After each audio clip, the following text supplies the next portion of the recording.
మరి ఒక మాట మనం చూసుకుందాం.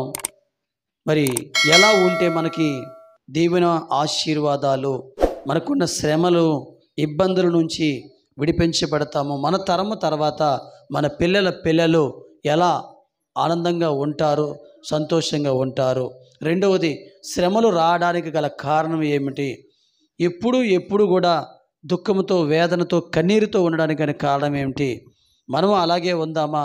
మన తరము తర్వాత మన పిల్లలు కూడా అలాగే ఉంచుదామా అనేది ఒకసారి ఆలోచించుకున్నట్లయితే, ఎందుకు ఇలా జరుగుతుంది? కుటుంబాల్లో మరి శరీర సంబంధమైన బాధలు, ఆత్మ సంబంధమైన వేదనలు ఎందుకు వస్తూ ఉన్నాయి? ఆ శ్రమలకు గల కారణం ఎవరు, ఏమిటి అనేది ఒకసారి మనం చూసుకున్నట్లయితే, యోవేలు పుస్తకంలో 1వ అధ్యాయము 2 నుంచి మనం ఒకసారి చదువుకుందాం.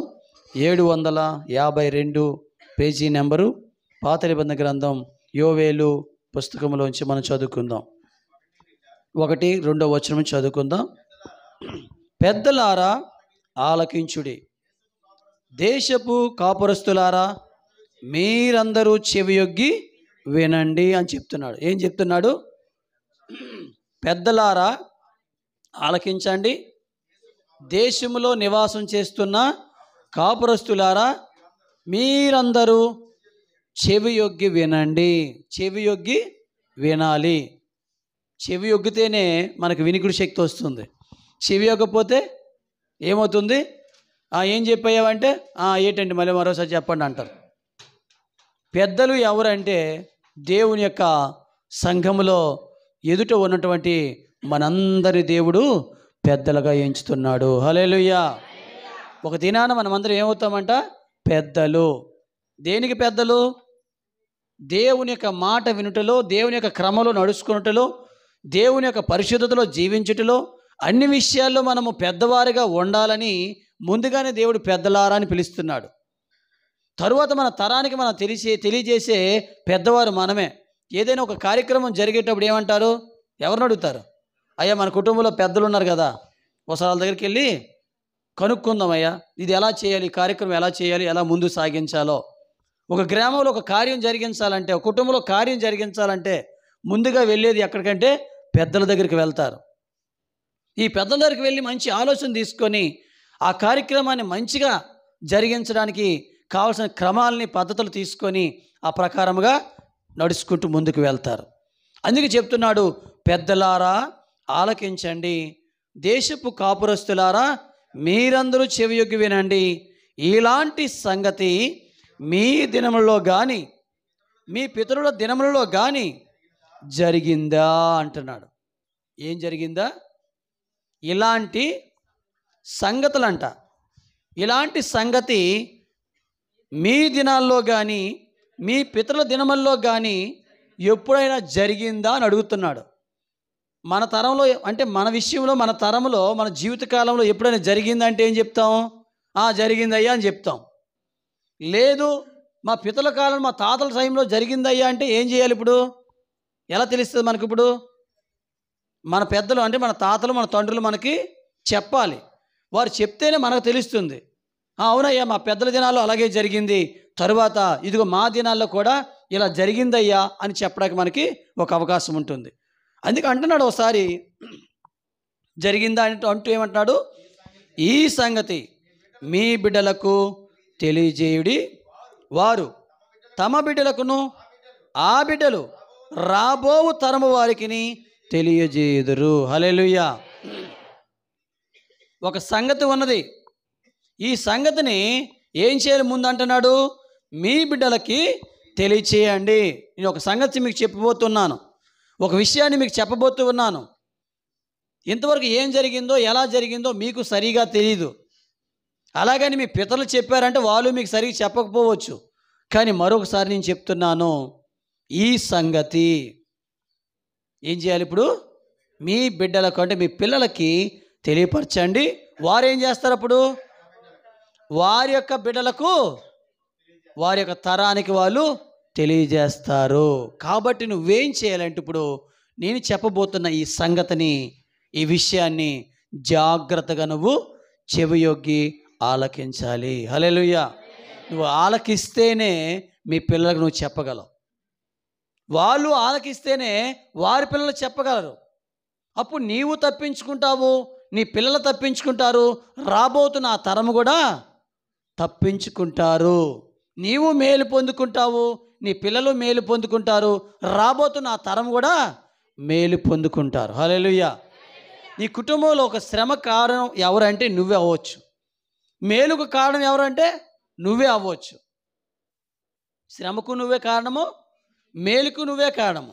శ్రమకు నేనెందుకయ్యా కారణం అంటే నువ్వు సరిగా వినలేదు కనుక నీ పిల్లలకు నువ్వు చెప్పలేదు, నువ్వు నడవలేదు. అందుకే నీకును నీ పిల్లలకి అందరికీ శ్రమ వచ్చింది. నువ్వు సరిగ్గా విన్నావు కనుక నీవు నడుచుకున్నావు, కీడి నుంచి మేలులోకి వచ్చేసావు.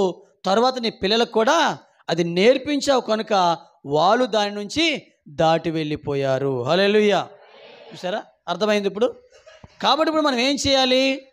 ఇన్నాళ్ళు మనం ఎక్కడున్నామంటే శ్రమలో ఉన్నాము, ఇబ్బందులో ఉన్నాము, కీడులో ఉన్నాము, శాపములో ఉన్నాము, శ్రమల పాలవుతున్నాము. కాబట్టి ఈ రోజు నుంచి అయినా మనం జాగ్రత్తగా విని దేవుని వాక్యాన్ని, దేవుని మాటను, దేవుని ఉపదేశాన్ని ఏం చెప్పబోతున్నాడో అది నువ్వు జాగ్రత్త వినడానికి కానీ నువ్వు చెవియొగ్గి సిద్ధపడినట్లయితే ప్రభు నీతో మాట్లాడడానికి ఇప్పుడు సిద్ధముగా ఉన్నాడు. హల్లెలూయా.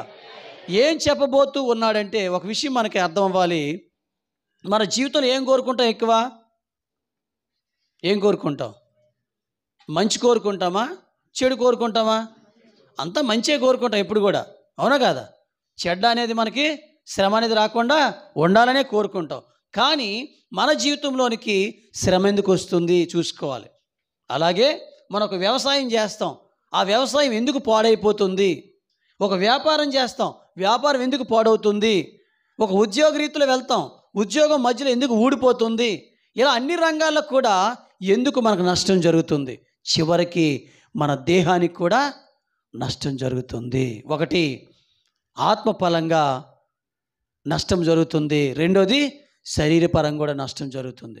రెండు విషయాల్లో కూడా మనకు నష్టాలు జరుగుతూనే ఉన్నాయి. దీనికి కారణం ఎవరనేది ఎప్పుడు కూడా దీన్ని తెలుసుకోవడానికి కానీ దాన్ని ఎదిరించడానికి కానీ ఎవరు కూడా ముందుకు అడుగు వేయట్లేదు. ఎందుకంటే మనకి ఏమి లేదు, సమయం లేదు, అవునా కాదా? ఒక విషయం స్పష్టంగా మనం తెలుసుకోవాలంటే ఏం చేయాలి? సమయం ఇవ్వాలా లేదా?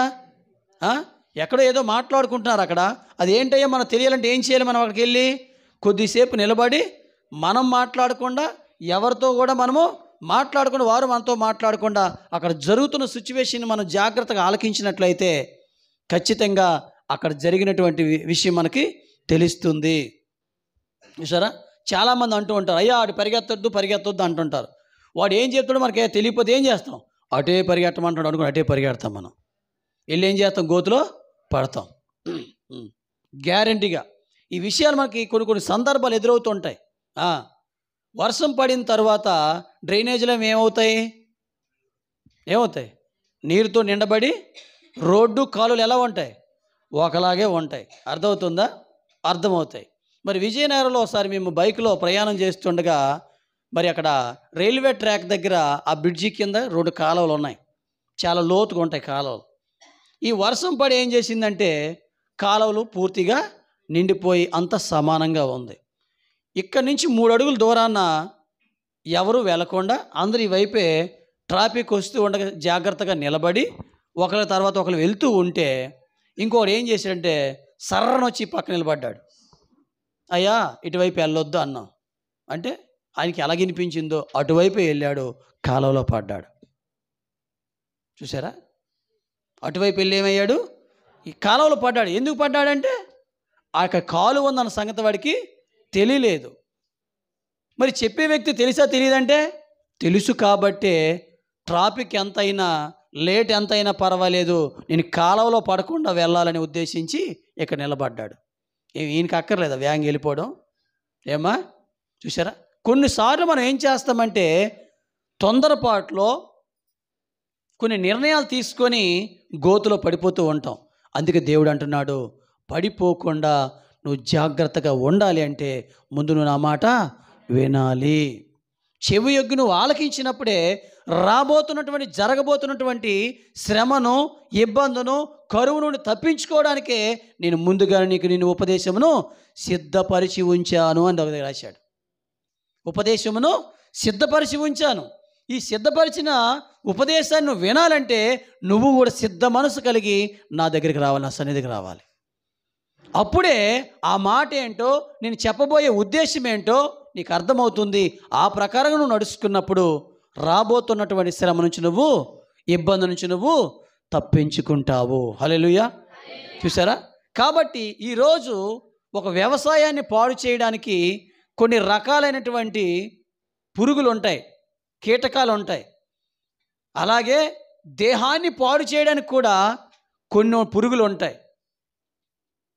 కాబట్టి అవి మనం తెలుసుకున్నట్లయితే దేవుడి దగ్గర మనం ప్రార్థన చేసి మనము తప్పించుకోవచ్చు. అయితే ఇక్కడ కొన్ని మాటలు రాశాడు. ఏం రాశాడు? కొన్ని పురుగుల గురించి చెప్తున్నాడు ఇక్కడ. గొంగలు పురుగులు విడిచిన దానిని మిడతలు తినివేసి ఉన్నవి. ఏంటంట? ఒక పంట వేసాం మనం, ఒక లాభాన్ని సంపాదించుకోవడానికి, కుటుంబం బ్రతకడానికి, జీవనోపాధి చేసుకోవడానికి ఒక పంటను మనం వేసాం పొలంలో. ఈ పొలంలో వేసే పంటనంట ఫలభరితానికి వచ్చే సమయంలోనంట ఏం చేస్తుందంట? గొంగలి పురుగు వచ్చి తినివేస్తుందంట. ఇంకా మిగిలిన దాన్ని మిడతలు వచ్చి తింటాయంట. అయిపోయిందా? అయిపోయిందా లేదా? ముందేమైంది? గొంగళ పురుగు తినేసింది. ఇంకేదో అక్కడక్కడ ఉండిపోయింది. ఒక కొమ్మ ఉండిపోయిందో, ఆకు ఉండిపోయిందో, ఏ గింజలు ఉండిపోయావో, మొత్తానికి ఏమైందంట? రెండోది ఏంటి? మిడత వచ్చి తినేసిందంట. తర్వాత అక్కడికి ఆగిపోయిందా? మళ్ళీ మిడతలు ఇంకా తినేసి ఇంకా కొద్దో గొప్ప కర్రలో ఆకులే చిన్న చిన్న వదిలేసేయేమో ముక్కలో, దాన్ని ఏం చేసేయంట? పసర పురుగులు వచ్చి తినేసేయంట. అంటే అసలు పచ్చదనమే లేకుండా. అర్థమైంది ఇప్పుడు మీకు?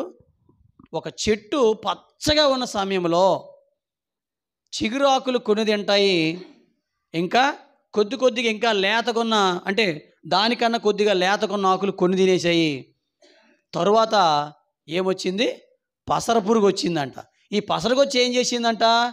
పచ్చదనమే లేకుండా మొత్తము పసరనంతటి కూడా తినివేసిందంట.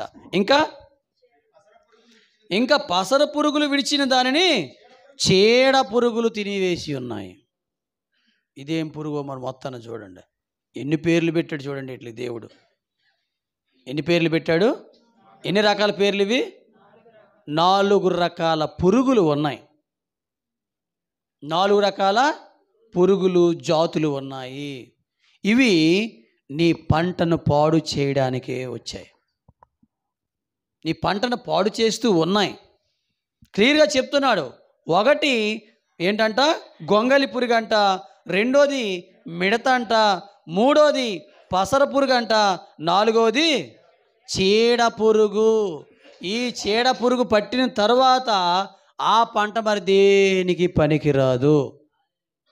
నేలపడి కూలిపోవలసిందే కానీ అస్సలు దేనికి పనికిరాదు అది. చూడండి, కొన్నిసార్లు మనం వరిసే నేసేటప్పుడు ఫస్ట్ దేనికి వస్తుంది పురుగు? ఆకుకు వస్తుంది, అవునా కాదా? ఆ తర్వాత దేనికి వస్తుంది? పూత పూసే ఆ పూతకు వస్తుంది. మూడో దేనికి వస్తుంది? మొత్తంగా ఆ పైనుంచి కింద వరకు పాడైపోతూ ఉంటుంది, వాలిపోతూ ఉంటుంది. ఈ 4లో చీడ పురుగు పడితే ఏమవుతుంది? మొత్తం కింద కూలి చచ్చిపోతుంది అది. మరి అందులో ఫలం మరి ఉండదు, ఇంకా కుళ్ళిపోయి చచ్చిపోద్ది అనమాట. కనీసం ఆ ఆకు కానీ ఆ గడ్డి కానీ ఏది కూడా పశువులు కూడా తినడానికి ఉపయోగకరం లేకుండా అయిపోతుంది అన్నమాట. నాశనం. ఇదేంటంటే ఇది చీడ పురుగు. మరి చీడ పురుగులో ఉన్నాడు రేడు. వాడుతాం లేదా మాట? మరి చీడ పురుగు రేడు, అవును కదా? చీడ పురుగులకు ఇలా తినేస్తున్నాడు అమ్మ, ఇలాగున్నాం వాడుతాం. కానీ అసలు అది ఉందో లేదో ఎవరికి తెలియదు. అదేదో ఊత పదంగా వాడుతున్నాం అనుకుంటున్నారు. చీడ అంటే ఈ కుటుంబాన్ని చీడ పట్టేసిందని అంటారు కొంతమంది. దరిద్రం పట్టేసిందని కొంతమంది అంటారు. ఇలా రకరకాలు మాట్లాడుకుంటారు. కానీ దేవుడు చెప్తున్నాడు ఈరోజు ఇలా 4 రకాల పురుగులు మన పంటను, మనకి ఆహారకరమైనటువంటి వ్యవసాయాన్ని పాడు చేయడానికి ఈ రకాలైనటువంటి పురుగులు ఈరోజు దేవుడు మనకు బయలుపరుస్తున్నాడు. ఈరోజు చాలా రకాల పంటలు వేస్తూ ఉంటారు వ్యవసాయాలు, అన్ని రకాలు కూడాను. రకరకాల పురుగులు మామిడి తోటలో పురుగులు కొడితే, ఇది మందు కొడితే కిందకి ఇంత పురుగు, లోవ పురుగు దెబ్బ దెబ్బ దెబ్బ చెట్టు నిండా అవే. అంటే ఇంచుమించు నిజంగా కానీ మనం ఆ చీపురుతో దేంతో తుడిసేసి వేస్తే కనీసం ఒక చెట్టుకు వచ్చేవి 4-5 కేజీల కన్నా ఎక్కువ వస్తాయి పురుగులు. ఎందుకంటే మన తోటలో కొట్టేటప్పుడు ఇవతల ఒకవైపు నుంచి కొడుతూనే ఉన్నారు, టక టక టక టక కింద పడిపోతున్నాయి. వీటి ఇలా పడుతున్నాయి. దగ్గరికి వెళ్ళి చూసేసరికి అన్నీ కూడా ఇంత పురుగులు లావుగా ఉన్నాయి. చూసారా? మరి ఒక చెట్టుకి అన్ని పురుగులు ఉంటే తోట మొత్తం ఎన్ని పురుగులు ఉంటాయి? మరి ఆ వ్యవసాయదారుడు ఎప్పుడైనా ఆ ఫలాన్ని తీసుకోగలడా? ఏమా, మనం ఏం చేస్తామంటే దాన్ని పాడు చేయడానికి, దాన్ని చంపడానికి అనేక రకాలైనటువంటి ప్రయత్నాలు మనం చేస్తాం. దానికి తెలిసినటువంటి పెద్దల దగ్గరికి వెళ్ళి, అయ్యా ఇదిగో మా యొక్క తోటకి లేదా మా వ్యవసాయానికి ఇది ఎలాంటి పురుగులు పట్టాయా, ఏం చేయాలి అంటే వాడు రకమైన మందిస్తాడు, అది కొట్టగానే కింద పడుతుంది, ఊరుకుంటుందా? మరొకటి రెడీ అవుతుంది. అవి పుడుతూనే ఉంటాయి, అప్పటికప్పుడు పుడుతూనే ఉంటాయి. ఆ పుట్టి ఏం చేస్తుందంటే దాన్ని పాడు చేస్తుంది. నరుని యొక్క హృదయంలో అనేకమైన ఆలోచనలు పుట్టును. నరుని యొక్క హృదయము మోసకరమైనది అని క్లియర్గా రాసేసాడు. ఎవరు పాడు చేశారు నిన్ను? నీ కుటుంబాన్ని ఎవరు పాడు చేశారు? నీ పంటలు ఎవరు పాడు చేశారు? నీ పశువులు ఎవరు పాడు చేశారు? మనం అనుకుంటాము వాళ్ళ వల్లే జరిగిందండి, వీళ్ళ వల్లే జరిగిందండి, అప్పటి నుంచే జరిగిందండి, అలాగే జరిగిందండి, అప్పటి నుంచి మా కుటుంబంలో ఏ మేలు లేదండి, చాలా రకాలుగా అనుకుంటుంటా. అదంతా తప్పే. ఎందుకో జరిగింది, ఎలాగో జరిగింది కాదు, కానీ అది నీ వల్లే జరిగింది. నీ కుటుంబానికి నష్టం నీ వల్లే జరిగింది, నీ పంటకి నష్టం నీ వల్లే జరిగింది, నీ పశువులకి నష్టం నీ వల్లే జరిగింది, నీ పిల్లల తరానికి నష్టము నీ వల్లే జరిగింది. ఎందుకంటే మొట్టమొదటిగా నువ్వు చేయవలసిన పని ఏంటి? దేవుని మాట్లాడుతున్నాడు, నీకు ఉపయోగకరమైన మాటలు చెప్తూ ఉన్నాడు, చెప్పడానికి ఆయన సిద్ధంగా ఉన్నాడు. ఒక దగ్గర రాశాడు, పెందల కడే లేచి అని రాశాడు ఒక దగ్గర. ఎక్కడమ్మా? ఎలా రాశాడు? పెందల కడే లేచి నా పిల్లలు వింటారని. ఆయనట లేచి ఆ మాటలు చెప్పడానికి, ఉపయోగకరమైన మాటలు చెప్పడానికి, ఆరోగ్యకరమైన మాటలు చెప్పడానికి, నీ కుటుంబానికి మంచి చేయడానికి, మంచిగా ఉపయోగపడడానికి కొన్ని మాటలు చెప్పాలంట. దేవుడంట పెందల కడే లేచి విందురని నేను ఎవరితో చెప్పాలి? ఎవరు వింటారు? ఎవరితో చెప్పాలి అంటే వినడానికి ఎవరు సిద్ధంగా లేరంట. వేకుని లేచిన దగ్గర నుంచి పరిగెడతారు, ఇంకా పరుగులు పెడతారు. ఎక్కడెక్కడికో వెళ్ళాలి, ఏదేదో సంపాదించాలి, ఏదేదో సమకూర్చుకోవాలి, ఏదేదో సొంతం చేసుకోవాలి అని వేకునే లేచంట పరుగులెడుతూ ఉంటారంట, ప్రయాసపడతారంట. కానీ సాయంత్రం వచ్చేసరికి మిగిలింది ఏమీ లేదంట. ఎక్కడికి వెళ్ళిపోయిందంట? సిల్లి సంచిలోకి వెళ్ళిపోయిందంట.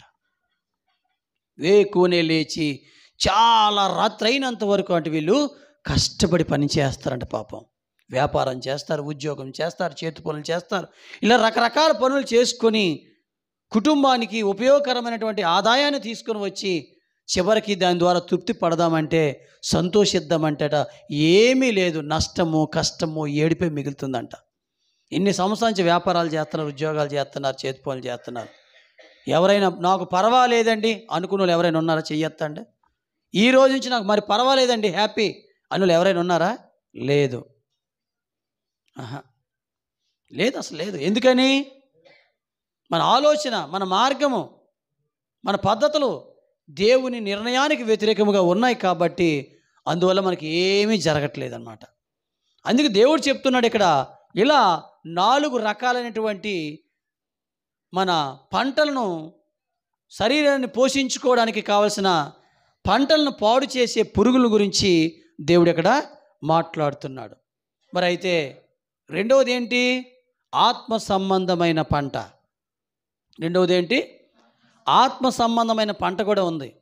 మరి ఆత్మ సంబంధమైన పంటను పాడు చేసే పురుగులు ఉన్నాయా? ఉన్నాయమ్మా. వ్యవసాయాన్ని పాడు చేసే పురుగుల గురించి చెప్పాడు, ఇలా రకరకాలు చూపిస్తూ ఉన్నాడు. కానీ ఆత్మ సంబంధమైనటువంటి పంట పాడవడానికి మరి మొదటగా ఎలా అది పాడవుతుంది, ఎలా అది నాశనం అవుతుంది, ఎందుకు దీంట్లో మనం అభివృద్ధి అవ్వట్లేదు, ఎందుకు ఆ ఫలభరితం మనకు రావట్లేదు అనేది ఒక మాట మనం చూసుకున్నట్లయితే ఆ కిందకు ఒక 2 వచనాలు చదవండి, మనం ముందుకు వెళ్దాం. మత్తులారా మేల్కొని కన్నీరు విడువుడి, ద్రాక్ష రసపానము చేయువారులారా రోదనము చేయుడి. క్రొత్త ద్రాక్ష రసము మీ నోటికి రాకుండా నాశనమయ్యను. లెక్కలేని బలమైన జనాంగము నా దేశం మీదకి వచ్చి ఉన్నది. వాటి పళ్ళు సింహపు కోరల వంటివి, వాటి కాటు ఆడు సింహము కాటు వంటిది. అవి నా ద్రాక్ష చెట్టులను పాడు చేయుచున్నవి. వాటి పళ్ళు ఎలాగ ఉంటాయో, వాటి కూరలు ఎలా ఉంటాయో అన్నీ కూడా అవి కూడా రాశాడు. చూసారా ఏం రాశాడు?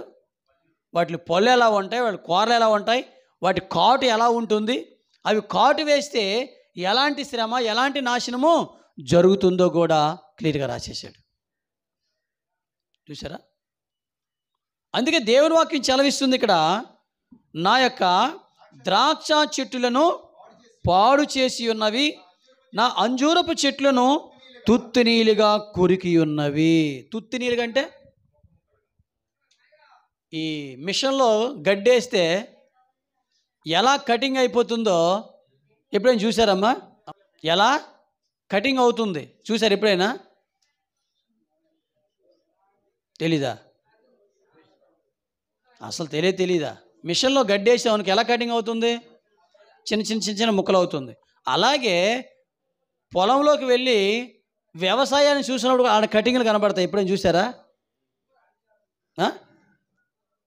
ఏంటి చెప్పండి? వరిసేను పొలంలోకి వెళ్ళేటప్పుడు కటింగ్ అయిపోతుంటుంది. చూసారు ఎప్పుడైనా? ఏం కట్ చేస్తుంది అది? అది ఏది కట్ చేస్తుంది? ముక్కలు ముక్కలు. ఇక్కడ మిషన్ కట్ చేసింది అనుకున్నాము, మరి అక్కడ ఏ మిషన్ ఉంది? ఒకటి పందికొక్కులు కట్ చేస్తాయి, రెండోది చెద పురుగులు. ఏం పురుగులు? చెద పురుగులు కూడా కట్ చేస్తాయి.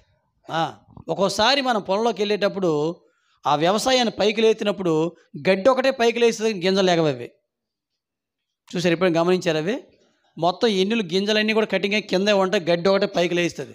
ఎలా కట్ చేసి అని అర్థం కాదు మనకి. అలాగే వరిసేని ఆ వ్యవసాయం చేసేటప్పుడు కూడా ఆ మొదలు మొత్తం కట్ చేసేసి ముక్కలు ముక్కలుగా చేసేసి నేలపాలు చేస్తుంది అది. చూసారా? ఎందుకంటే అంటున్నాడు ఇక్కడ, నా ద్రాక్ష తోటను పాడు చేసి ఉన్నాయి, నా అంజూరపు చెట్లను తుత్తినీలుగా కొరికి ఉన్నాయి, బెరడు వలచి వాటిని పారవేయగా కొమ్మలు, చెట్లు కొమ్మలు తెలుపాయెను. తెల్లగా అయిపోతాయి తొక్క తీసిస్తే కర్ర. ఏం చేసిందంట? ఒలిసేసింది శుభ్రంగా కూడానంట.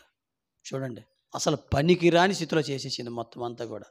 ఇలా నా ద్రాక్ష తోటను, అంజూరపు తోటలను, నేను ఎంతో ఇష్టముగా వేసుకున్నటువంటి తోటలను, నా వ్యవసాయాన్ని పాడు చేయుచున్నవి. దేవుని వ్యవసాయం ఎవరంటే మనమందరము. హల్లెలూయా! దేవుని వ్యవసాయం మనమందరం కూడా. ఈ లోకంలో మనం వ్యవసాయం చేస్తున్నాం, కానీ దేవుని వ్యవసాయం ఎవరయ్యా అంటే మనమే. మనల్ని ఏం చేస్తుందంట? పాడు చేస్తుందంట. ఫలభరితంగా రాకుండా పాడు చేస్తుంది అని చెప్తున్నారు. ఎలా పాడవుతుంది అసలు ఇది? దీన్ని ఎవరు పాడు చేయగలరు? మనం సహజంగా అనుకుంటే శరీర సంబంధంగా చూస్తున్న వ్యవసాయాలు పాడు చేసే పురుగులు మనం చూసాం. అన్ని రకాల పురుగులు చూసాం లేదా? చీడ పురుగులు, పసర పురుగులు, మిడతలు, చీడ పురుగు అన్ని చూసాం లేదా? చూసా లేదమ్మా? 4 రకాల పురుగులు అందరూ చూసారా? అది సరే ఎక్కడ పట్టి తేవాలి అవుతాయి సరే, అప్పుడేం చూస్తారు మళ్ళీ. ఉన్నాయి ఇవన్నీ కూడా. అయితే మరి ఆత్మీయ సంబంధమైన దేవుని వ్యవసాయాన్ని పాడు చేసే పురుగులు కూడా ఉన్నాయా? దేవుని వ్యవసాయాన్ని పాడు చేసే పురుగులు కూడా ఉన్నాయా? ఇవి ఎప్పుడైనా చూసాం మనం? చూసామా? చూస్తే మనం ఏం చేస్తాం? వాటికి కూడా సరైన మందు కొట్టి చంపేస్తాం. అవునా కాదా? అయితే ఒకసారి ఎందుకు అభివృద్ధి రావట్లేదు, ఎలా పాడైపోతుంది, ఆ ఫలితానికి ఎందుకు రావట్లేదు అనడానికి ఒక మాట మనం చూద్దాం. యోహాను సువార్త 15వ అధ్యాయంలో 1 నుంచి మనం చదువుకున్నట్లయితే, అందరు తీశారమ్మా? 15వ అధ్యాయము యోహాను సువార్త 96 పేజీ నెంబర్. నేను నిజమైన ద్రాక్షవల్లిని, నా తండ్రి వ్యవసాయకుడు. తండ్రి ఎవరమ్మా? వ్యవసాయం చేసేవాడు. నేనైతే ఆ వ్యవసాయంలో ఒక మంచి ద్రాక్షవల్లిగా ఉన్నాను. ఈ ద్రాక్షవల్లి ఎలాంటిది అంటే మంచి ద్రాక్షవల్లి, నిజమైన ద్రాక్షవల్లి. నిజమైనది ఉన్నది అంటే అబద్ధమైనది కూడా ఉంది అని అర్థం చేసుకోండి. మోసపోవద్దు. నిజమైన ద్రాక్షవల్లి నేను తప్ప ఇంకొక ద్రాక్షవల్లి లేదు. ఒకవేళ ఉంది అంటే అది నువ్వు మోసపోతున్నట్లు లెక్క. నువ్వు రెండవది ఏమన్నాడు? నాలో ఫలింపని ప్రతి తీగను ఆయన తీసి పారవేయును, ఫలించు ప్రతి తీగె మరి ఎక్కువగా ఫలించవలనని దానిలోని పనికిరాని తీగలను తీసివేయును. పనికిరాని తీగలు ఉన్నాయి, పనికొచ్చే తీగలు కూడా ఉన్నాయంట. చూడండి, ఆలోచించి జాగ్రత్తగా ఆలకించాలి ఈ మాటలు మీరు. ఇందులో పనికొచ్చే తీగలు ఉన్నాయంట, పనికిరాని తీగలు కూడా ఉన్నాయంట. పనికొచ్చే తీగ ఏదో, పనికిరాని తీగ ఏదో మనకు తెలుసమ్మా? ఎప్పుడు తెలుస్తుంది ఇది పనికొచ్చింది ఏదో పనికిరాంది ఏదో? చెప్పండి. ఎప్పుడు తెలుస్తుంది?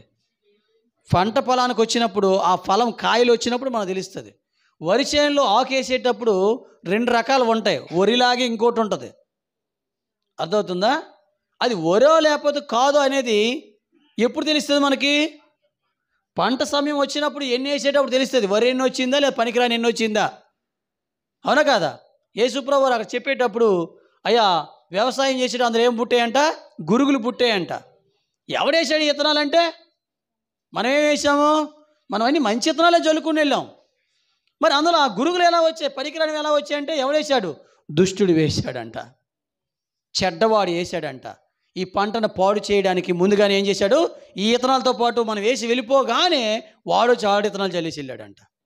అవి మొలిసాయి, ఇవి మొలిసాయి. ఒక దినాన్న దాన్ని కనిపెట్టి చూసినప్పుడు ఇలా అంటున్నారంట, అయ్యా అవి లాగేద్దాం ఇప్పుడు వెళ్ళి అంటున్నాడు. అవి పెరిగి పెద్ద ఆకుముందే మనము తీసేద్దామయ్యా అని శిష్యులు వెళ్తే, శిష్యులతో యేసుప్రభు ఏమన్నాడు? మీరు కంగారు పడవద్దు. ఇప్పుడు దాన్ని మనం ట్రై చేస్తే దాంతోపాటు ఆ మంచి వ్యవసాయం కూడా పాడైపోతుంది. దానికి ఒక సమయం ఉన్నది. ఆ సమయమున మనము దాన్ని పూర్తిగా నాశనం చేసే అవకాశము దొరుకుతుందని చెప్పాడు. ఎప్పుడు నాశనం చేసే అవకాశం దొరుకుతుంది?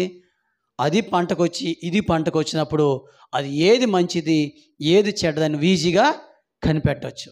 కనిపెట్టినప్పుడు ఏం చేస్తావు? ఆ ఎన్నులన్నీ కట్ చేసేసి ఆ విత్తనాలు మళ్ళీ పని చేయకుండా ఉండడానికి అగ్నిలో వేసి నువ్వు కాల్చివేయాలి. అగ్నిలో వేసి నువ్వు కాల్చివేస్తేనే విత్తనం నాశనం అవుతుంది. కానీ మొక్క తీసి పక్కన వేస్తే మళ్ళీ అది మొలుస్తుంది. మనం చాలాసార్లు వ్యవసాయాలు చేసేటప్పుడు కొన్ని రకరకాల మొక్కలు మన వ్యవసాయ పొలాల్లో పుడుతూ ఉంటాయి. పుట్టేటప్పుడు మనం ఏం చేస్తాం? ఆ మొక్కలన్నీ పీకేసి ఒక దగ్గర వేసి కాలిస్తే ఆ విత్తనాలు మళ్ళీ పనిచేయవు. కాల్చకుండా కానీ ఆ ఎండిపోయి పోయేలా పర్వాలేదు, అదేదో మట్టిలో కలిసిపోయి మళ్ళీ మనకి సత్తువ అవుతుంది. కానీ ఆశపడితేనంట ఏమవుతాయి? మళ్ళీ 100 కొద్ది వేల విత్తనాలు, పంటను పాడు చేసే విత్తనాలు మొలుస్తాయి. దానికి కారణం ఎవరంటే నీ యొక్క ఏమైంది? అది ఏం పుట్టింది అక్కడ నీకు? వ్యవసాయానికి బాగా పనికొస్తుందని ఆ మొక్కను ఏం చేసావు? కాల్చకుండా మట్టిలో ఉంచేసావు జాగ్రత్తగా. అది నీ ఆశ, అది నీ కోరిక. అర్థమవుతుందా? అది నేనేం చేసిందంటే నీ పంట పొలాన్ని పూర్తిగా నాశనం చేసింది. అందుకే ప్రభు చెప్తున్నాడు ఇక్కడ, అలా పనికొచ్చే ప్రతి తీగను ఏం చేస్తారంట? మరి ఎక్కువగా ఫలించాలని దానిలోని పనికి రాని తీగలను తీసివేస్తాడు. ఎప్పుడు తీసివేస్తాడు? ఆయన యొద్దకు నువ్వు వెళ్ళాలి. ప్రతిరోజు నువ్వు ఆయన దగ్గరికి వెళ్ళి కూర్చుంటే, ఒక కర్ర మనం నాటినప్పుడు దానికి అనేక రకమైన కొమ్మలు వస్తాయి కదా. వచ్చినప్పుడు మనం ఏం చేస్తాం? ఒక చెట్టును మనం వేసేటప్పుడు ఏం చేస్తాం? అది బాగుగా ఉపయోగకరంగా ఆ చెట్టు మనకు పనికి రావాలి అన్నప్పుడు ఏం చేస్తాం? అది ఎదుగుతూ ఉండగా చుట్టుపక్కల నుంచి అనేకమైన కొమ్మలు వస్తూనే ఉంటాయి ఆ చెట్టుకి. వస్తూ ఉంటే ఏం చేస్తాం? ఏ కొమ్మ నరుకుతాం, ఏ కొమ్మ ఇంకే వదిలేస్తాం మనం. ఏ కొమ్మ నరికితే చెట్టు బాగా పెరుగుతుంది, ఏ కొమ్మ నరికితే చెట్టు పెరగకుండా ఉంటుంది. ఇది కూడా తెలీదా? మధ్యలోంచి ఒకటి వస్తూ ఉంటుంది చిగురు, అదేం చేస్తుంది? అది తిన్నగా పైకి వెళ్తూ ఉంటుంది.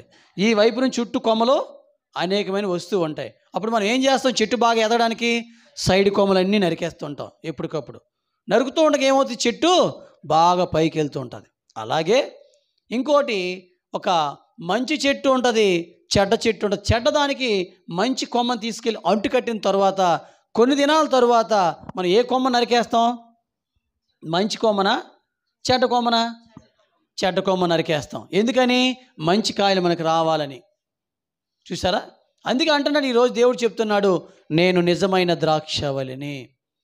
నా దగ్గరకు వస్తే, నాతో నువ్వు అంటుకట్టబడితే అప్పుడు నేనేం చేస్తాను తెలుసా? నా వలే నీవు కూడా ఫలించాలని, తండ్రి వ్యవసాయంలో నువ్వు గొప్పగా ఉండాలని, అనేకులు ఫలభరితముగా ఉండాలని, దేవుడు సంతోషపెట్టే కుమారుడుగా కుమార్తెగా నువ్వు ఉండాలని నేనేం చేస్తానంటే దానిలో పనికిరాని కొమ్మలు నేను కట్ చేస్తాను. చూసారా? పనికిరాని కట్ చేస్తాను.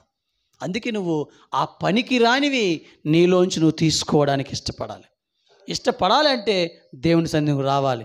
దేవుని సన్నిధికి నువ్వు రానన్నాళ్ళు కూడా నీలో పనికిమాలు ఏమున్నాయి నీకు కనబడవు. నిన్ను నీ కుటుంబాన్ని పాడు చేస్తున్నవి ఏమిటో నీకు కనబడవు. నీ జీవితాన్ని పాడు చేసేవి నీకు కనిపించవు. నీ ఆత్మీయ జీవితాన్ని కూడా పాడు చేసి నీకు కనిపించవు. నీ పిల్లల యొక్క జీవితాన్ని, ఉన్నతమైన భవిష్యత్తుని పాడు చేసేవి కూడా నీకు కనిపించవు. ఎప్పుడు ఏడుస్తావంటే జీవితాలు పాడైపోయినప్పుడు, పంట పూర్తిగా నాశనం అయిపోయినప్పుడు, నరకానికి దగ్గరగా ఉన్నప్పుడు అప్పుడు ఏడుస్తావంట. అయ్యో నాకు ఇలా జరిగిపోయిందని, అయ్యో నా పిల్లలు ఇలా పాడైపోయారని, నా వ్యవసాయం పాడైపోయిందని, నా ఆత్మీయ జీవితం పాడైపోయిందని అప్పుడు నువ్వు ఏడ్చినప్పుడు నీకు ఎటువంటి ఉపయోగము ఉండదు. అందుకే ముందుగానే దేవుడు చెప్తున్నాడు, ఏమంటున్నాడు? నేను మీతో చెప్పిన మాటను బట్టి మీరిప్పుడు పవిత్రులై ఉన్నారు. హల్లెలూయా. ఇప్పుడు మాటలు చెప్తున్నాను కదా, ఇప్పుడు ఈ మాటలు వింటున్నారు కాబట్టి ఇప్పుడు మీరు ఏమై ఉన్నారు? పవిత్రులై ఉన్నారు. నా యందు ఇప్పుడు మీరు నిలిచి ఉండండి. ఈ రోజు నుంచి మీరు ఏం చేయాలి? నా మాటలు విన్నారు కదా, ఈ రోజు నుంచి ఏం చేయాలి? నాతోనే ఉండాలి. అవి ఇంకా ఉండండి. నా యందు నిలిచి ఉండండి, మీ యందు నేను నిలిచి ఉంటాను. హల్లెలూయా. మీరు నాతో ఉండడానికి ఇష్టపడితేనే నేను మీతో ఉండడానికి ఇష్టపడతాను. అయితే నీ గొప్ప ఎవరికి కావాలి? ఏమా? నీ గొప్ప ఎవరికి కావాలి? ఎవరికి అవసరంలే. దేవుడు అంటున్నాడు, ఇప్పటికైనా నువ్వు బుద్ధి తెచ్చుకొని నీ కుటుంబము, నీ ఆత్మీయ జీవితము, లేదా శరీర సంబంధం, నీ వ్యవసాయము, నీ పశువులు అన్నీ కూడా ఎందుకు పాడైపోతున్నాయి, ఎందుకు నాశనం అయిపోతున్నాయి, ఆత్మీయ స్థితిలో నువ్వు ఎందుకు ఎదలేకపోతున్నావయ్యా అంటే ఇదే ఆ కారణమని ప్రభు చెప్పాడు. ఈ రోజు నుంచి ఇలా జరగకుండా ఉండాలి అంటే ఏం చేయాలో ఇప్పుడు చెప్తున్నాడు నీకు. ఏం చేయాలంటే నువ్వు ఆయన యందు నువ్వు నిలిచి ఉండాలి. ఆయన మాట జాగ్రత్తగా విని నిలిచి ఉంటే ఆయన్ని నడిపిస్తాడంట. తీగే ద్రాక్ష వల్లిలో నిలిచి ఉంటేనే గాని తనంతట తాను ఎలాగో ఫలింపదో, అలాగే నాయందు నీవు నిలిచి ఉంటేనే కానీ మీరును ఫలించరు. క్లియర్గా చెప్తున్నాడు మాట, ప్రభు చెప్తున్నాడు.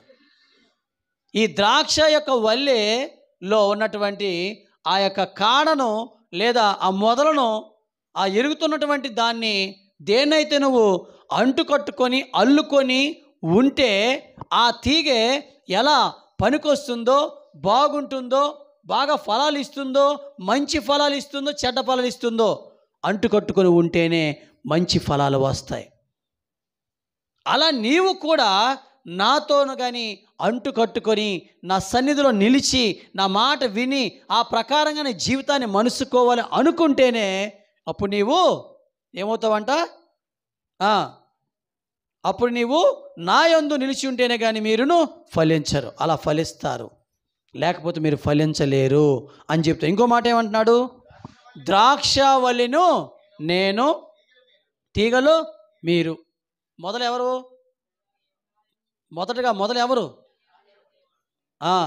యేసు ప్రభు. అర్థమవుతుందా? ఆ యేసు ప్రభుకి సైడ్ ఉన్నటువంటి ఈ జంటలన్నీ ఎవరు?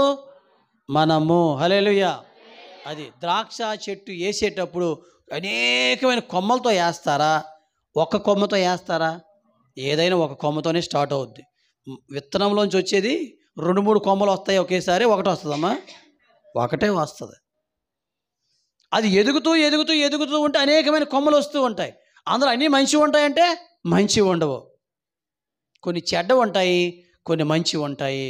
అయితే వ్యవసాయదారుడు ఏం చేస్తాడంట, ఆ చెట్టును అభివృద్ధిలోకి రానివ్వకుండా కొన్ని కొమ్మలు పాడైపోయి ఉంటే అట్లా వెంటనే కట్ చేస్తుంటారు, మిగతా కొమ్మలని బాగుంటాయి. అలాగే ప్రభు అంటున్నాడు, నువ్వు నాలోకి వస్తే, నా యందు నువ్వు నిలిచి ఉంటే, నాతో అంటు కట్టగలిగినట్లయితే ఇప్పుడు నేనేం చేస్తానో తెలుసా? నీలో పనికిరాని కొమ్మలు నేను ఎప్పటికప్పుడు కట్ చేస్తాను. అప్పుడు ఆ చెట్టు బాగా ఎదుగుతుంది, ఫలభరితంగా మారుతుంది. ఇంకేమన్నాడు? నిలిచి ఉంటేనే ద్రాక్ష వలె నేను, మీరు తీగలు. ఎవడు నా యందు నిలిచి ఉండునో, నేను ఎవరి యందు నిలిచి ఉండునో వాడే బహుగా ఫలించును. హల్లెలూయా. నా యందు నీవు, నీ యందు నేను. నా మాటను వింటేనే నీ మాట నేను వింటాను. నా యొద్దకు నువ్వు వస్తేనే నీ యొద్దకు నేను వస్తాను. చూసారా? అప్పుడు నీవు నేను అప్పుడు ఏమవుతాము? ఏకమవుతాము. ఇద్దరు ఏకమైన తరువాత మూడో వ్యక్తికి చోటు ఉంటుంది అందులో. నా యందు ఎవరు నిలిచి ఉంటారో వారి యందు నేను నిలిచి ఉంటాను. అప్పుడు వారందరూ ఏమవుతారు? మంచి ఫలాలు ఫలిస్తారు. వారి కుటుంబాలు బాగుంటాయి, వారి జీవితాలు బాగుంటాయి, వారి పిల్లలు బాగుంటాయి, వారి పిల్లల యొక్క ఆలోచనలు కూడా బాగుంటాయి, వారి ప్రవర్తన కూడా బాగానే ఉంటాయి.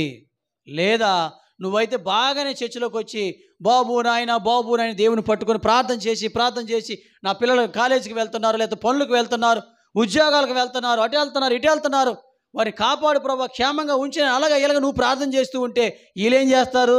సినిమాలు షికారులు చూసుకొని అల్లర్లు గొడవలు చేసుకొని ఇంటికి వస్తారు.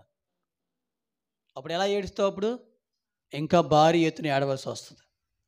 కారణం, వారు ఎందుకు అలా చెడిపోతున్నారు, వారు ఎందుకు అలా పాడైపోతున్నారంటే ముందు నువ్వు నీ మాట, దేవుని మాట నువ్వు వినలేదు కనుక నీ మాట వాళ్ళు వినట్లే. నువ్వు ఎంత ఏడ్చినా వేస్టే, టైం వేస్ట్. కానీ నువ్వు చేయవలసింది ఏంటంటే మొట్టమొదటిగా ప్రార్థన చేయడానికి వచ్చిన నీవు, దేవుని సన్నిధికి వచ్చిన నీవు, దేవునితో అంటు కట్టబడడానికి వచ్చిన నీవు, దేవునితో కలిసి ఉండి జీవించడానికి ఇష్టపడి వచ్చిన నీవు మొట్టమొదటిగా ఏం చేయవలసి అంటే దేవుని మాట వినడానికి సిద్ధపడాలి. ఆయన ఏం చెప్తాడో ఆ రోజు నుంచి నేను ఈ రోజు నుంచి ఇలా నడుచుకుంటాను అన్న మనసుతో ఇక్కడికి వచ్చి కూర్చుంటే ఖచ్చితంగా దేవుడు ఈ మాటని హృదయంలో ఫలింపచేసి మొలికింపజేస్తాడు. హల్లెలూయా. అందుకే అంటున్నాడు ఆయన, అప్పుడు వాడు బహుగా ఫలించును. ఎందుకంటే నాకు వేరుగా ఉండి మీరేమి చెయ్యలేరు. క్లియర్గా చెప్పేస్తున్నాడు. నాకు జ్ఞానం ఉంది, నాకు బుద్ధి ఉంది, నాకు తెలివి ఉంది, నాకు టాలెంట్ ఉంది, నాకు డబ్బులు ఉన్నాయి. వ్యవసాయం చేసే టాలెంట్ కొంతమందికి ఉంటుంది, వ్యాపారం చేసే టాలెంట్ కొంతమందికి ఉంటుంది, ఉద్యోగాన్ని ఎలా సంపాదించుకోవాలి ఆ టాలెంట్ ఉంటుంది. ప్రతిరోజు మనం చేసే టాలెంట్లు బోల్డ్ ఉంటాయి. కానీ దేవుడు అంటున్నాడు, మీరు ఎన్నైనా చేయొచ్చు కానీ అది చివరికి నాశనం అయిపోతుంది. కానీ నాతో ఉండి కానీ మీరు చేస్తే అదే నిత్యము నిలుస్తుంది. హల్లెలూయా. అది స్థిరంగా నీ చేతిలో ఉంటుంది. అప్పుడు అది అందుకు నాకు వేరుగా ఉండి మీరేమీ చేయలేరు. చూసారా? వేరుగా నువ్వేమి చేయలేవు. ఎందుకంటే దేవుడు ఒకప్పుడు మన జీవితాల్లో అనేకమైన అల్లరలు, గొడవలు, నాశనాలు, శ్రమలు, దుఃఖము, వేదన ఉంటుంది.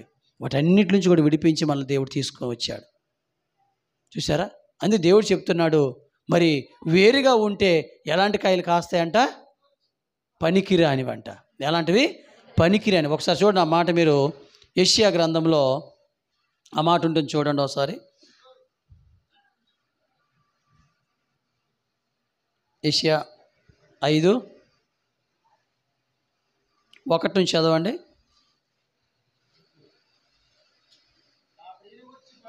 తీసారమ్మా అందరూ కూడా? 571 పేజీ నెంబరు, పాత నిబంధన గ్రంథం, యెషయా పుస్తకంలో 5వ అధ్యాయం 1 నుంచి. నా ప్రియుని గూర్చి పాడెదను వినుడి, అతని ద్రాక్ష తోటను బట్టి నాకు ఇష్టుడైన వాడిని గూర్చి పాడెదను వినుడి.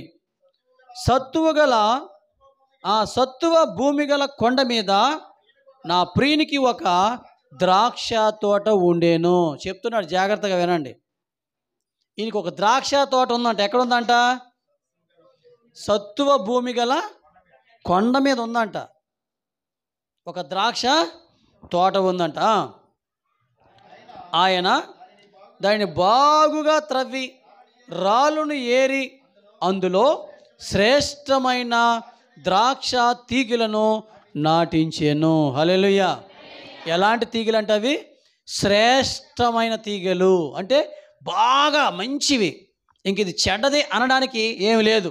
అయ్యా పలానా మొక్క కావాలి, అది మంచి మొక్క ఎక్కడ దొరుకుతుంది అంటే ఎక్కడ దొరుకుతుంది తెలీదా ఎవరికి? నర్సరీలోని. ఎక్కడ? ఏ నర్సరీ? ఆ నర్సరీకి ఎక్కడి నుంచి రావాలి ఆ మొక్క? బోల్డ్ నర్సరీలు ఉన్నాయి కదా మనకి. కానీ ఎక్కువగా వాడేది ఎక్కడ? కడియం నుండి అంటే అని చెప్తారు. అవునా కదా? అంతేనా? అక్కడి నుంచి వచ్చే మొక్కలంట కొన్ని మంచివయ్యా అని చెప్తారు. ఎక్కడవయ్యే మొక్కలంటే ఇవి కడియం నుంచి వచ్చేయండి ఇవి అని చెప్తారు కొంతమంది. ఇలా రకరకాలుగా. కొబ్బరి చెట్టు కావాలంటే ఎక్కడే చింతపిల్లి సైడ్ వెళ్ళండి అని చెప్తారు కొంతమంది. అక్కడ గంగాబాబు అని మొక్కలు బాగా వేస్తారండి, 6 నెలలు బాగా పెంచిన తర్వాత ఇస్తారండి. ఈ లోపు వాళ్ళు అమ్మరండి. అసలు వాళ్ళు అమ్మరంట. అసలు అదేంటి ఒక 6 నెలల వరకు అమ్మరంట వాళ్ళు. కారణం ఏంటి? వాళ్ళు ఎందుకు అమ్మరు? బోల్డ్ వ్యాపారం వస్తుంటే ఎందుకు అమ్మరు? 2 నెలలు 3 నెలలు కమ్మించుకుంటుంటే వాళ్ళే పోతారు కదా కొట్టుకొని. అవునా కదా? కానీ ఎందుకని? అది ఫలింపుకు రాదేమో, అందుకే అది ఉపయోగకరంగా మారదేమో. అందుకే వాళ్ళు కొనుక్కునేవారు, వ్యవసాయం చేసేవారు నష్టపోకుండా ఉండడానికి వారు కొన్ని నెలలు దాన్ని బాగా వాళ్ళ దగ్గరే సేద్యపరిచి, ఈలోపు ఒకవేళ ఏమైనా దానికి చెడిపోయే అవకాశాలు ఉంటే దానికి కావాల్సిన మందు కానీ ఎరువు కానీ అన్నీ బాగా వేసి పెంచి పెద్ద చేసి, అప్పుడు అది ఒకవేళ చిన్న ఏమైనా జరిగినప్పుడు కూడా అది తట్టుకునే శక్తికి ఆ మొక్కకి వచ్చేంతవరకు కూడా దాన్ని ఆ ప్లేస్లో తీసి ఎవరికి ఇవ్వరు. ప్రతిదానికి ఒక సమయం ఉంటుంది, కొంతకాలం ఉంటుంది. అవునా కదా? అందుకని వాళ్ళు ఏం చేస్తారంటే ఇలా చేస్తారు. ఈయన కూడా ఏమంటున్నాడు? ఒక ద్రాక్ష తోట ఉందంట, దాన్ని ఎక్కడ వేశాడు? సత్తువ భూమి గల ఆ కొండ మీద వేశాడంట. వేసిన తర్వాత ఏం చేశాడు? ఆయన దాన్ని బాగా త్రవ్వి రాళ్ళు ఏరాడంట. ఏమేరాడమ్మా? రాళ్ళు ఏరేసాడు మొత్తం అన్ని కూడా. రాళ్ళు ఉంటే ఏమైంది? చెట్టు ఎదగదా? రాళ్ళు భూమిలో వేస్తే చెట్టు ఎదగలేదు. అక్కడ ఎదిగింది, ఎదగలేదా? ఎదుగుతుంది, కానీ విశాలమైనటువంటి ఏళ్ళు వెళ్ళడానికి అవకాశం ఉండదు. అందుకే రాతి నేల మీద పడే విత్తనం అని చెప్పాడు. ఎక్కడ విత్తనం పడింది? రాతి నేల మీద పడే విత్తనం గురించి అందుకే చెప్పాడు. అందుకు మనం ఏం చేయాలంటే ఆ భూమిలో ఉన్నటువంటి ఆ ప్రదేశంలో ఉన్నటువంటి ఆ బాగా తవ్విన తర్వాత అందులో ఉన్న రాళ్ళన్నీ ఏరేయాలండి. శుభ్రంగా రాళ్ళన్నీ ఏరేసి ఆ భూమి అంతా మెత్తగా చేసి ఆ మధ్యలో ఈ మొక్కని వేయాలి. ఈయన మంచి వ్యవసాయకుడు కనుక ఏం చేశాడు? ఇప్పుడు కొండ మీద ఆ భూమి ఉంది కనుక ఆ భూమిని ఆ మొక్క నాటేటప్పుడంట బాగా త్రవ్వాడంట. తవ్వి అందులో ఉన్నటువంటి రాళ్ళన్నీ తీసివేశాడు. ఆ చుట్టుపక్కల ఉన్న ముళ్ళ తొప్పలన్నీ కూడా నీట్గా కట్ చేసి తీసేసాడు మొత్తం అన్నీ కూడా. ఎందుకని? మొక్క ఎదిగేటప్పుడు మళ్ళీ ఏమి ఎదుగుతాయి? చుట్టూ ఉన్న తుప్పలు కూడా ఎదుగుతాయి. తుప్పలు ఎదిగి ఏం చేస్తాయి? ఆ చెట్టుని మళ్ళీ అని చేస్తాయి. అందుకే ముండ్ల తుప్పలో పడే విత్తనం అని రాశాడు. ఇలా రకరకాలుగా ఉంటాయి.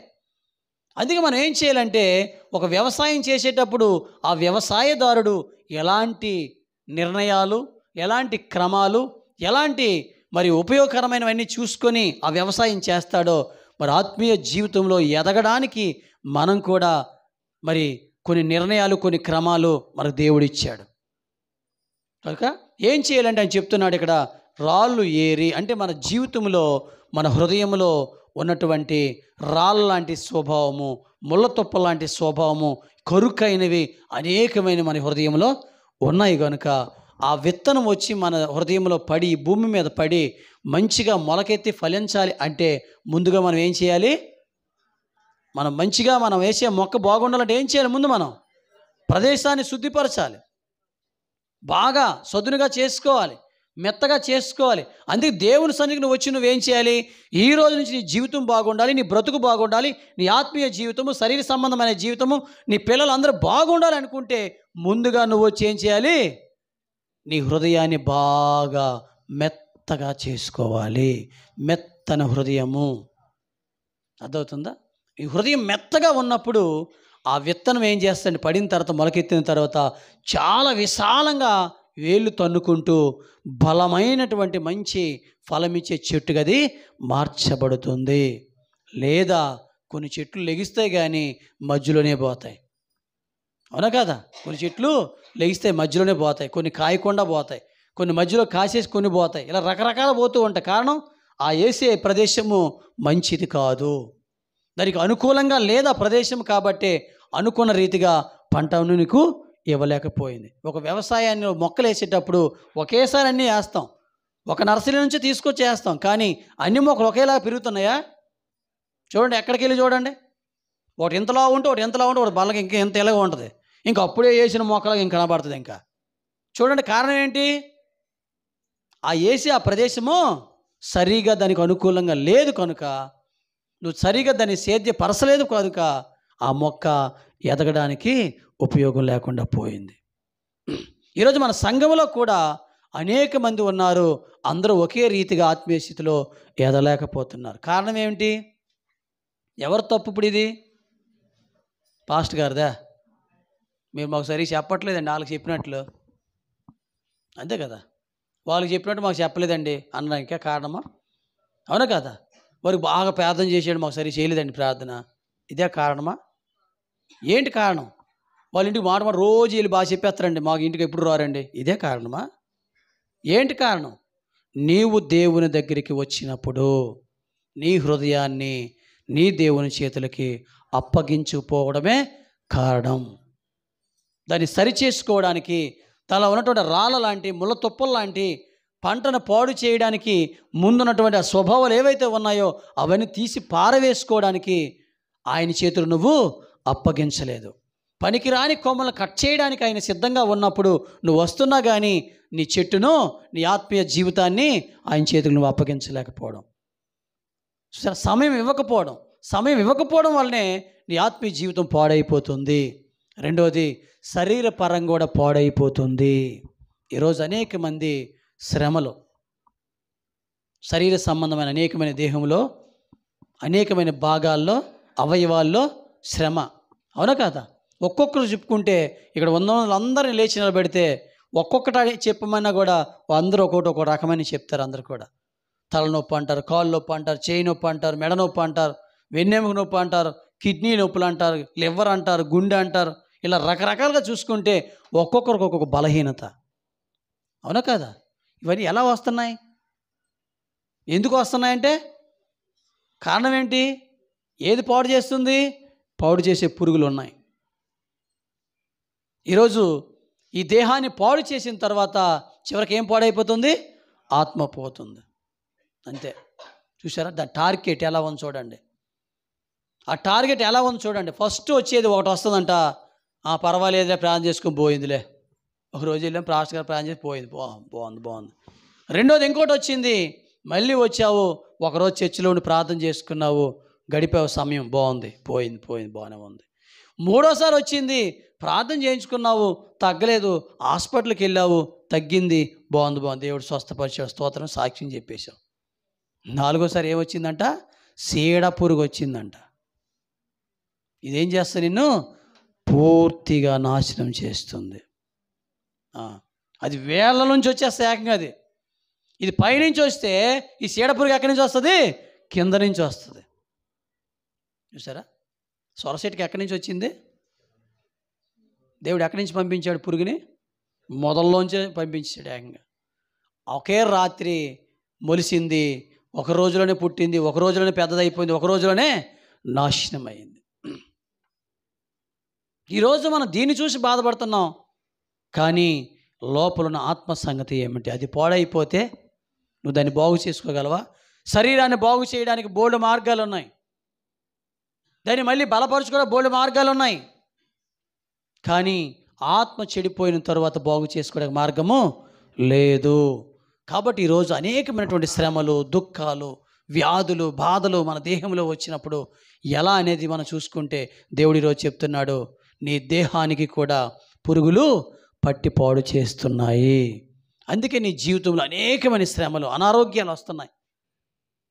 అందుకే దేవుడు అంటున్నాడు, నేను బాగు చేస్తాను, నా దగ్గరకు రండి, నేను స్వస్థపరుస్తాను, నా దగ్గరకు రండి అని దేవుడు చెప్తూ ఉంటే మనం ఏం చేస్తున్నామంటే మాట వినకుండా ఏదో పర్వాలేదు లేచిన ట్యాబ్లెట్ వేసుకుని తగ్గిపోతుంది కానీ ట్యాబ్లెట్ వేసేసుకుంటున్నాం, మళ్ళీ లోకంలో పరిగెడుతున్నాం. కాస్త ఎక్కువ బలహీనత అయినప్పుడు నువ్వు కూర్చొనే సమయం నీకు ఉంటుందా? కూర్చోడానికి నీకు అవకాశం ఉంటుందా? ఏమమ్మా, చిన్న నొప్పి అప్పుడు కూర్చోగలమా? పెద్ద నొప్పి అప్పుడు కూర్చోగలమా? చిన్నప్పుడు ఏదో ఓర్చుకుని స్తోత్రం అంటాం, ఇంకా ఎక్కువైపోతే 1 ఫోన్ చేయడమే. చూసారా?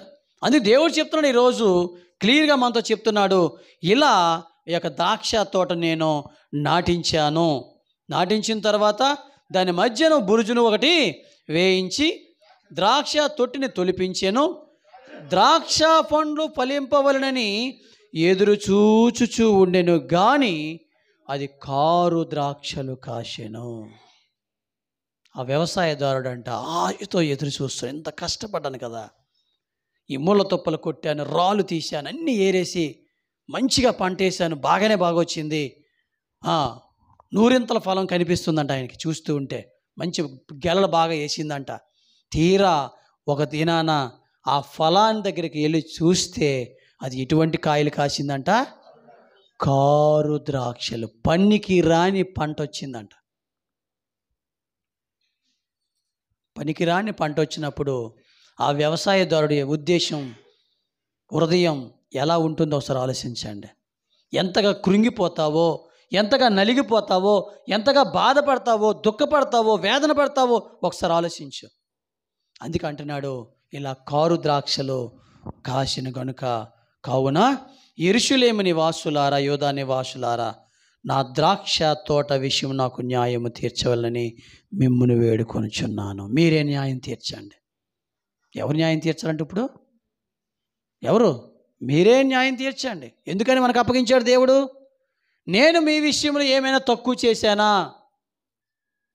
మీకు ఏదైనా లోటు చేశానా? ఇబ్బంది పెట్టానా? శ్రమలో ఉన్న నిన్ను రక్షించాను, బాధలో వ్యాధిలో ఉన్న నిన్ను బాగు చేశాను, నీ నిందలో నీ అవమానాలన్నీ నేను భరించాను, నాశనానికి వెళ్ళిపోతున్న నిన్ను రక్షించి ఆ మరణానికి బదులుగా నేను మరణించాను. ఇన్ని చేశాను కదా నీ పట్ల, ఇంతగా ఓర్చుకున్నాను కదా నీ పట్ల. ఇన్ని చేసి ఇదేనా నిన్ను నా సన్నిధిలో ఒక మంచి దీపస్తంభం వల్ల నిన్ను నిలబెడుతున్నప్పుడు, ఒక ఆత్మీయ జీవితంలో ఎదిగింప చేస్తున్నప్పుడు నువ్వు ఎందుకు ఇలాంటి కాయలు కాస్తున్నావు? ఎందుకు ఇలాంటి ఫలాలు ఫలిస్తున్నావు నువ్వు? కారణం ఏమిటి? ఏం చేస్తా నీకు తక్కువ అని ప్రభు ఈరోజు నిన్నే ప్రశ్న వేసి న్యాయం తీర్చమంటున్నాడు. ఏమంటున్నాడు? చేసిన దానికంటే ఇంకేమి చేయగలను? చూసారా, ఇంత చేశాను, ఇంకెంతకంటే చేయవలసింది ఇంకేముంది? నా ప్రాణాన్ని చివరికి పెట్టేశాను, నా రక్తాన్ని అంతా కార్చేశానే, నా రక్తం అంతా కార్చి అంత శ్రమపడి వ్యవసాయాన్ని నేను చేశానే. ఇంత చేస్తే ఈరోజు ఆ వ్యవసాయము ఎలాంటి వచ్చింది? ఫలము కారు ద్రాక్షలు వచ్చిందంట. ఇంకేమి చేయగలను నేను?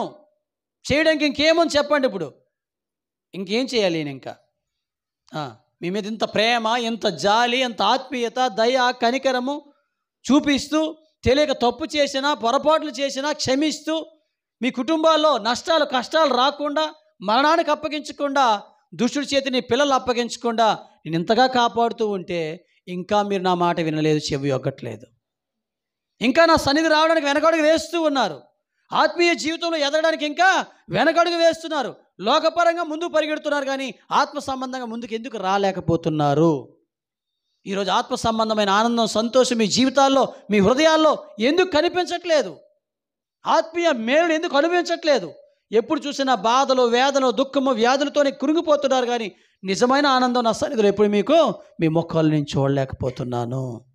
కారణం ఏమిటి? ఇంకేం చేయాలి అని చెప్పండి. ఎలా చేస్తే మీరు ఆనందంగా ఉంటారు? ఇంకెలా చేస్తే మీరు సంతోషంగా ఉంటారు? ఎప్పుడు నన్ను ఆత్మతో సత్యంతో నన్ను ఆరాధిస్తారు? దేవుడు ఇప్పుడు మనల్ని ప్రశ్నిస్తున్నాడు. ఎప్పుడు చేస్తావు చెప్పు? అలా చేయాలంటే ఇంక నేనేం చేయాలి? ఇంకా ఎందుకు దూరం అవుతున్నారు? ఇంకా ఎందుకు వెనకడుగు వేస్తున్నారు అని దేవుడు ప్రశ్నిస్తున్నాడు. ఇంకా అనేకమైన విషయాలు. దీనికి మనం ఏం కారణం చెప్తాం? అందుకు అంటున్నాడు, ఇంకేమీ చేయగలను కాయునని కనిపెట్టినప్పుడు అది కారు ద్రాక్షలు కాయుటకు కారణమేమిటి? ఆలోచించండి. నేను ఆ ద్రాక్ష తోటకు చేయబో కార్యములు మీకు తెలియజెప్పేదని. ఒక్కసారి ఆలోచించండి. నేను ఎంత కష్టపడి వ్యవసాయం చేసి మీకోసం ఎంతో శ్రమలు, నిందలు, అవమానాలు, దెబ్బలు తిన్నాను. ముఖం మీద ఉమ్ములు ఊశారు, కాళ్ళతో తన్నారు, చేతులతో పిడిగుద్దులు గుద్దారు, ఎన్నో చిత్రహింసలు చేసినప్పటికి కూడా ఎందుకు ఓర్చుకున్నానంటే మీకోసమే. నా పిల్లలు అలాంటి శ్రమలు పడలేరు, అలాంటి ఇబ్బందులు పడలేరు, ఓర్చుకోలేరు, తట్టుకోలేరు. అయ్యో నా పిల్లలు నశించిపోతారే అని చెప్పి మీకు బదులుగా నేను అన్ని శ్రమలు అనుభవించి ఈరోజు మిమ్మల్ని ప్రయోజకులుగా చేయాలని నేను అనుకుంటూ ఉంటే మీరు ఎందుకు ఆత్మీయతలు ఎదగలేక నాకు ఇష్టమైన ఫలాలు అంటే పని చేయలేకపోతున్నారు? ఇష్టమైన ప్రార్థన ఎందుకు చేయలేకపోతున్నారు? ఇష్టంగా ఎందుకు పాట పాడలేకపోతున్నారు? ఆరాధన చేయలేకపోతున్నారు? ఎందుకు ప్రార్థన చేయలేకపోతున్నారు? నా సన్నిధికి ఎందుకు రాలేకపోతున్నారని దేవుడు ఈరోజు దుఃఖపడుతూ ఉన్నాడు. కారణం ఏమిటి అనేది అడుగుతున్నాడు. దానికి జవాబు చెప్పవలసిన బాధ్యత నీకు ఉంది. మౌనంగా ఉంటే ఆయన ఊరుకోడు. మళ్ళీ క్షమించేస్తాడు కదా, వదిలేస్తాడు కదా, మళ్ళీ బాగు చేస్తాడు కదా అనుకుంటున్నావేమో. ఆయన అంటున్నాడు, ఎలా కారు ద్రాక్షలు కాయడానికి గల కారణం ఏమిటి? నేనేమైనా లోపం చేశానా? నేనేమైనా తక్కువ చేశానా? నేను ఇబ్బంది పెట్టానా? మీకు కావాల్సిన ఇవ్వలేదా? ఎందుకు నువ్వు చేశావు అని దండిస్తున్నాడు. మళ్ళీ ఎందుకు చేశావని అడుగుతున్నాడు. అడుగుతూ ఏమంటున్నాడు? నేను మరలా వ్యవసాయము మేసు వేయబడినట్లు దాని కంచి కొట్టువేస్తాను. ఏం చేస్తాడంటే ఇప్పుడు పనికిరాని వ్యవసాయానికి కంచులు ఎందుకు? పనికిరాని వ్యవసాయానికి నీరు కట్టడం ఎందుకు? పనికిరాని వ్యవసాయానికి ఎరువు వేయడం ఎందుకు? ఏం చేస్తామా? పనికిరాని దానికి నీరు కడతామా? ఏం చేస్తాం? అప్పటి వరకు ఏం చేసావు? చుట్టూ తడకలు కట్టావు వ్యవసాయం పాడవకుండా. కాస్త పాడైపోయింది కదా, ఇప్పుడు ఏం చేస్తావు? తడకలే ఇంకెందుకు తీసేస్తావు సైడ్కి. అందుకే ప్రభు కూడా అదే చెప్తున్నాడు, దాని కంచి తీసివేస్తాను, అది త్రొక్కబడినట్లు దాని గోడలు పడగొట్టి దాన్ని పాడు చేస్తాను. చూసారా ఎలా పాడైపోతుందో? ఎందుకు పాడైపోతుందో ఈరోజు? ఎందుకు శ్రమలు వస్తున్నాయో, ఎందుకు వ్యాధులు వస్తున్నాయో, ఎందుకు సమస్యలు వస్తున్నాయో, ఎందుకు కుటుంబంలో గొడవలు వస్తున్నాయో, అసమాధానాలు వస్తున్నాయో కారణం ఏమిటి? దేవుని మాట వినకుండా, ప్రకారంగా జీవించకుండా, లోబడకుండా నీ ఆత్మీయ జీవితాన్ని నువ్వు పాడు చేసుకుంటున్నావు. చేతులారా నువ్వే పాడు చేసుకుంటున్నావు. అందుకని అంటున్నాడు, తీసివేస్తాను కంచె, దాని చుట్టూ ఉన్న గోడలు పగలగొట్టేస్తాను. ఇంకేమంటున్నాడు? అది శుద్ధి చేయబడదు, పారతో ఇక నుంచి తవ్వబడదు, దానిలో గచ్చ పొదలను బలురాక్షస చెట్లను బలిసియుండును. మళ్ళీ ఏదైతే నిన్ను పాడు చేసి, నిన్ను ఇబ్బంది పెట్టి, నిన్ను సంతోషం లేకుండా చేసి, మంచిగా ఫలించనివ్వకుండా ఆటంకపరిచే కొమ్మలను, చెట్లను ఏవైతే నరికేశానో, తీసివేశానో, మళ్ళీ అవి మొలుస్తాయి. మొలిచి ఇంకా ఆ రోజు నుంచి ఆ వర్షము అంటే నీరు కట్టడం ఉండదు. ఇంకా ఇజ్రాయేలు వంశము సైన్యములకు అధిపతికి యెహోవా ద్రాక్ష తోట, యూదా మనుషులు ఆయనకి ఇష్టమైన వనము. ఆయన న్యాయము కావాలని చూడగా బలత్కారము కనబడెను, నీతి కావాలని చూడగా రోదనము వినబడును. చూసారా, స్థలము మిగలకుండా మీరు మాత్రమే దేశంలో నివసించినట్లు ఇంటికి ఇల్లు కలుపుకొని, పొలమునకు పొలము చేర్చుకొని మీకు శ్రమ. ఇక చాలా మాటలు ఇవన్నీ కూడా ఉన్నాయి.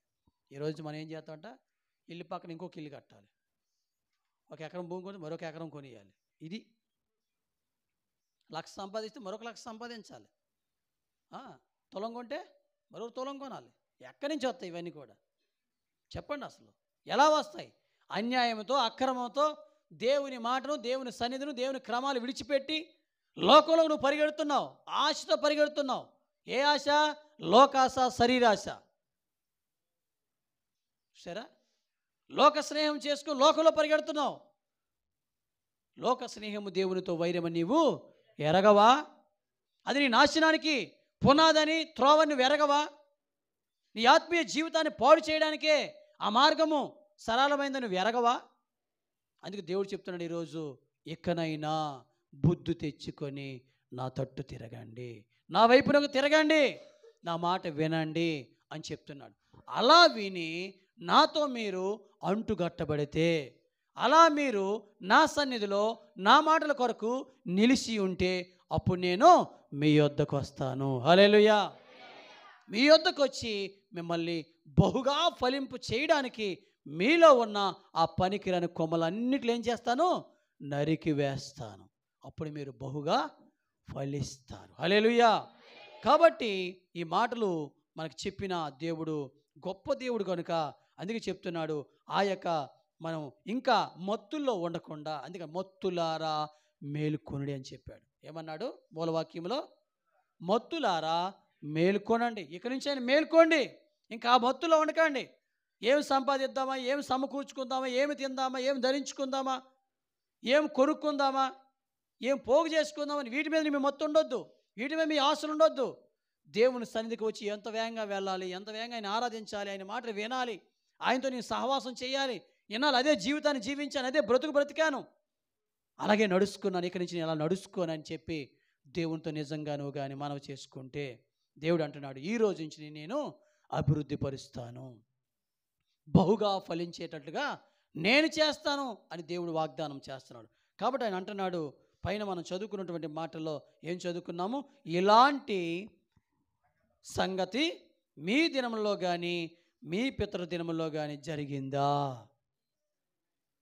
కాబట్టి ఈ రోజు నుంచి నువ్వు ఏం చేయాలంటే, నీవు నీ పిల్లల కొరకు నీ కొరకు నువ్వు నిలబడాలి. నిన్ను నీ ఆత్మీయ జీవితాన్ని బాగు చేసుకొని నీ కుటుంబాన్ని నువ్వు బాగు చేసుకోవడానికి మంచి అవకాశాన్ని దేవుడు నీకు ఇస్తున్నాడు.